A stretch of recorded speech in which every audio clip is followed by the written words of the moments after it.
اعوذ باللہ من الشیطان الرجیم بسم اللہ الرحمن الرحیم السلام علیکم ورحمۃ اللہ وبرکاتہ۔ امید کرتا ہوں کہ آپ سب خیر و عافیت سے ہوں گے۔ خدا آپ سب کو سلامت رکھے۔ موت کے وقت یاد آنے والی کچھ باتیں۔ پہلے یہ جانتے ہیں کہ موت دو طرح کا واقع ہوتا ہے۔ پہلا وہ موت کہ انسان کو اچانک موت آ جاتی ہے، انسان کو پتہ ہی نہیں چلتا، تو اس وقت انسان کوئی بھی چیز سوچ نہیں پاتا۔ یعنی انسان کو پتہ ہی نہیں ہوتا کہ مجھے 2 دن کے بعد یا 1 گھنٹے کے بعد موت واقع ہو جائے گا یا کچھ ماہ کے بعد مجھے موت واقع ہو جائے گا، تو انسان اس وقت کچھ بھی سوچ نہیں پاتا۔ دوسرا وہ موت کہ آپ کو پتہ ہوتا ہے کہ مجھے 10 دن کے بعد یا 1 ماہ کے بعد یا 2 ماہ کے بعد مجھے موت واقع ہو جائے گا۔ مثال کے طور پر کوئی شخص بیمار ہوتا ہے، ڈاکٹر نے اسے جواب دیا کہ بھائی آپ اب کچھ دن کے مہمان ہیں۔ اب اس شخص کو پتہ ہے کہ میں کچھ دن کے بعد مر جاؤں گا، یعنی موت کو گلے لگا لوں گا۔ تو اس وقت جب انسان کو پتہ ہوتا ہے کہ اب میں مرنے والا ہوں، یعنی میں لا علاج ہو چکا ہوں، اب میں حتماً مرنے والا ہوں، تو اس وقت انسان کے ذہن میں کچھ باتیں آتی ہیں۔ یعنی موت سے کچھ ٹائم جو انسان کے ذہن میں باتیں آتی ہیں، باتیں یاد آتی ہیں، تو ان باتوں کو بیان کرنا چاہوں گا۔ بہت ساری باتیں یاد آتی ہیں، مگر کچھ کوشش کروں گا کہ کچھ باتوں کو بیان کر سکوں۔ پہلی بات جو اکثر یاد آتی ہے کہ میرا موت کیسے واقع ہوگا، یعنی میرا روح قبض کیسے ہوگا۔ آیا میرا روح قبض اچھے طریقے سے ہو جائے گا یا برے طریقے سے ہو جائے گا؟ پہلے تو انسان یہ سوچے گا کہ اب میں بسترے پر پڑا ہوں، موت میرا کیسے واقع ہوگا۔ یہ انسان ہر وقت سوچے گا کہ آج نہیں تو کل میں مر جاؤں گا، یعنی میرا روح اب قبض ہو جائے گا۔ کیسے قبض ہو جائے گا؟ آیا میرا روح آسانی سے نکل جائے گا یا برے طریقے سے نکل جائے گا؟ یہ اکثر سوال معصومین سے پوچھے جاتے تھے۔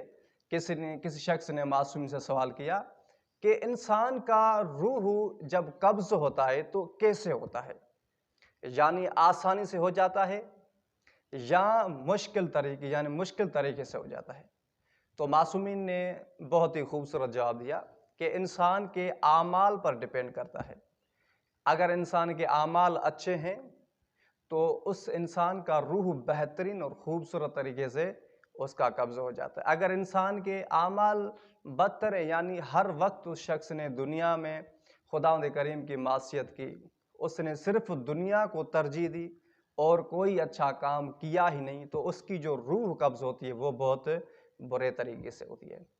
تو پھر ایک شخص نے یہ بھی سوال کیا معصومین سے کہ ہمیں تھوڑا یہ بتائیں کہ گنہگار شخص کی روح قبض کیسے ہوتی ہے اور کوئی اچھا اور نیک شخص ہو اس کی روح قبض کیسے ہوتی ہے؟ تو معصومی نے ایک مثال دیا کہ دیکھیں، جو شخص گنہگار ہے، جس نے ہر وقت خداوند کریم کی معصیت کی ہے، تو اس کی جب روح قبض ہوتی ہے، تو ایک مثال دینا چاہتا ہوں۔ یہ معصومین کہتے ہیں کہ آپ سوچ لیں ایک کپڑا ہے، نازک سا کپڑا، اس کپڑے کو آپ ایک کانٹوں پر رکھ دیں، پھر اس کپڑے کو جب آپ کھینچتے ہیں تو اس کپڑے کی کیا حالت ہو جاتی ہے؟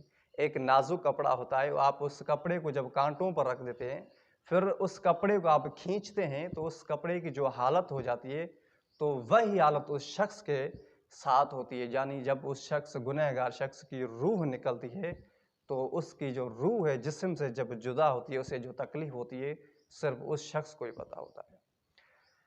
اس کے علاوہ پھر معصوم نے دوسرا مثال دیا کہ اگر آپ، یعنی ایک جانور ہے، زندہ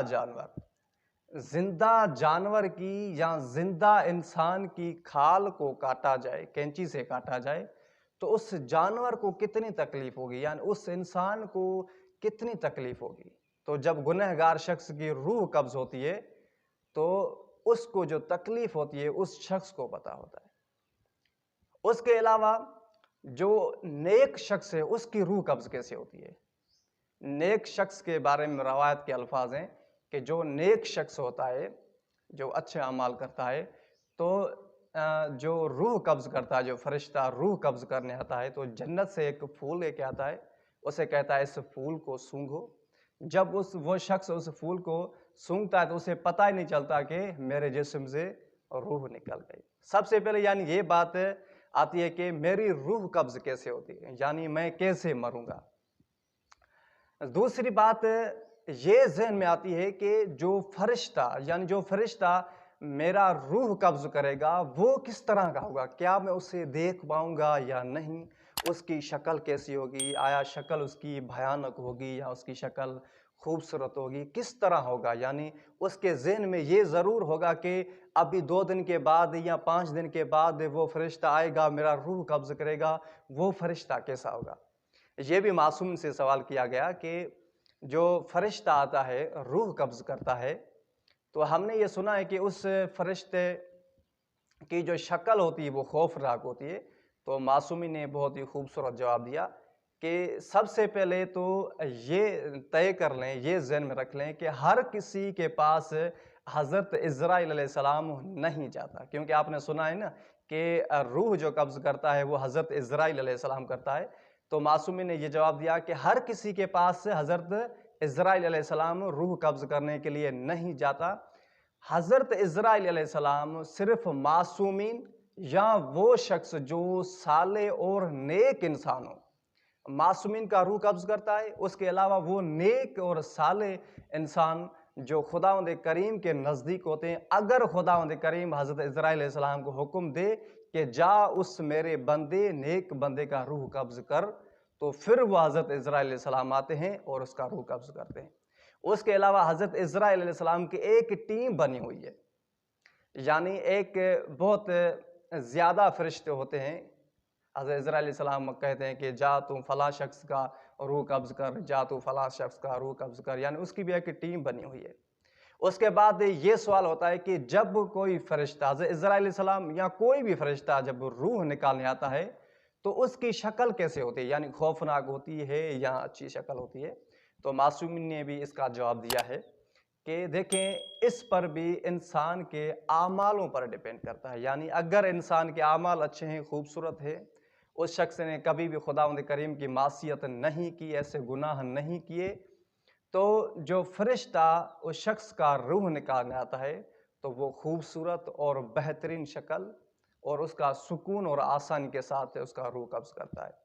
مگر اگر انسان کے اعمال اچھے نہیں ہیں، ہر وقت اس نے گناہ کیے، خداوند کریم کی معصیت کی، نہ نماز پڑھی، نہ روزے رکھے، نہ اس نے اخلاق اپنا اچھا رکھا، نہ زبان پر کنٹرول کیا، کچھ بھی نہیں کیا، تو اس شخص کی جب روح قبض ہوتی ہے تو وہ جو فرشتہ آتا ہے روح قبض کرنے، وہ ایک بھیانک چہرے میں آتا ہے اور اس کا روح قبض کرتا ہے۔ تو یہ باتیں موت کے وقت اکثر یاد آتی ہیں۔ اس کے بعد جو موت کے وقت یعنی موت سے کچھ دن پہلے یا کچھ ماہ پہلے یہ ذہن میں سوال آتا ہے کہ قبر میں میرے ساتھ کیا ہوگا، اب تو میں مر جاؤں گا، روح میرا قبض ہو جائے گا، جب میں قبر میں پہنچوں گا تو قبر میں میرے ساتھ کیا حشر ہوگا۔ تو یہ بھی معصوم سے سوال کیا گیا کہ قبر میں کیا ہوتا ہے، یعنی معصوم سے سوال کیا گیا کہ ہم نے سنا ہے کہ قبر میں اندھیرا ہوتا ہے وغیرہ وغیرہ، یعنی بہت عذاب ہوتا ہے، بچھو ہوتے ہیں، بڑے بڑے مطلب جانور ہوتے ہیں، تو اس کی تھوڑی وضاحت کریں۔ تو معصوم نے بھی اس کے بارے میں بہت ہی خوبصورت جواب دیا کہ دیکھیں اگر انسان کے اعمال اچھے ہیں، ساری بات یعنی اعمال پر آ رہی ہے کہ اگر آپ کے اعمال اچھے ہیں تو قبر میں آپ کے لیے آسانی ہے، یعنی جو شخص مومن ہے، جو شخص اعمال اچھے کرتا ہے تو انہیں تو یقین، انہیں اطمینان ہوتا ہے کہ جب بھائی میں قبر میں جا رہا ہوں تو معصومین میری مدد کریں گے، شفاعت کریں گے، اور قبر میں اسے جانے کے لیے کوئی ڈر نہیں ہوتا۔ مگر جو انسان گنہگار ہوتا ہے، جس نے صرف دنیا کو ترجیح دی، آخرت کو جس نے بھلا دیا، تو وہ تو قبر سے ڈرے گا نا، اسے پتا ہوتا ہے کہ میں نے کوئی ایسے کام انجام دیے ہی نہیں، یعنی ایسا کوئی اچھا اعمال انجام دیا ہی نہیں ہے، تو وہ قبر سے ڈرے گا، اور قبر میں اس کے لیے عذاب ہے، یعنی وہ سخت ترین عذاب کو چکھے گا۔ تو یہ باتیں تھیں جو موت سے پہلے انسان کو یاد آتی ہیں۔ اس کے بعد جو موت سے پہلے بات یاد آتی ہے، وہ اہم بات جو یاد آتی ہے وہ یہ ہے کہ اکثر انسان موت سے پہلے یہ سوچتا ہے کہ میرے اہل و عیال کا کیا ہوگا.